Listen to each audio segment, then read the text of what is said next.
మీరందరూ ఒక్కసారి గుర్తుపెట్టుకోవాల్సిన అవసరం ఉంది. ఈ రోజు నేను ఇక్కడికి వచ్చింది నెట్ జీరో వేస్ట్ అంటే నెట్ జీరో అంటే చాలా మంది అనుకుంటారు ఈ చెత్త అంటే చెత్త అని. దీనికి ఒక విషయం మీరు గుర్తుపెట్టుకోవాల్సిన అవసరం ఉంది. ఒకసారి బుద్ధుడు ఆయన శిష్యుడు ప్రతిరోజు చాలా బిజీగా ఉండేవాడు. శిష్యులకంతా కూడా తత్వబోధ చేస్తూ ఒకరోజు గురువు గారు అందరిని పిలిపించి మాట్లాడితే ఒక శిష్యుడు దగ్గరకు వచ్చి, గురువు గారు మీరు ప్రపంచంలో అందరి గురించి ఆలోచిస్తున్నారు, మీ సొంత శిష్యుల గురించి మీరు ఆలోచించడం లేదు, కాబట్టి ఇది నేను ఒక విషయం కోరాలనుకుంటాను చెప్తాడు. అప్పుడు బుద్ధుడు అంటాడు, నువ్వేం భయపడద్దు, నిర్మోహమాటంగా మాట్లాడు, ఏం చెప్పాలనుకుంటున్నావు చెప్పమంటాడు. అప్పుడు శిష్యుడు అంటాడు, ప్రభు నా బట్టలు పూర్తిగా చినిగిపోయినాయి, ప్రతి ఒక్కరూ నా వస్త్రాలు చూసి నవ్వుతున్నారు, హేళన చేస్తున్నారు, కాబట్టి ఒక బట్టలు ఒక జత ఇవ్వండి, కొత్త బట్టలు కట్టుకుంటానని చెప్పి అడుగుతాడు.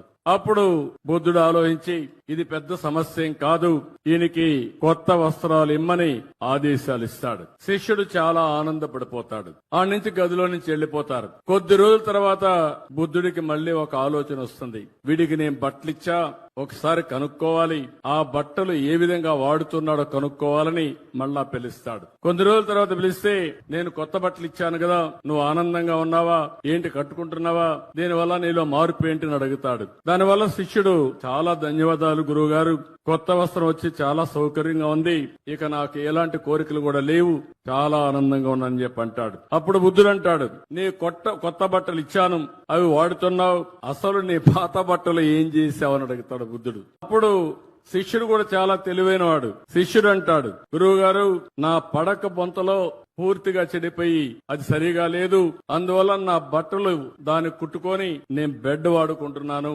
అని శిష్యుడు చెప్తాడు. అప్పుడు మళ్ళీ బుద్ధుడికి ఒక ఆలోచన వస్తుంది. నీ పాత పరుపులో ఉండే బట్ట ఏమైందని అడుగుతాడు. దానిపైన ఆ బొంతం తీసుకొని కిటికీకి కట్టనగా కట్టాను గురువు గారు అని చెప్తాడు.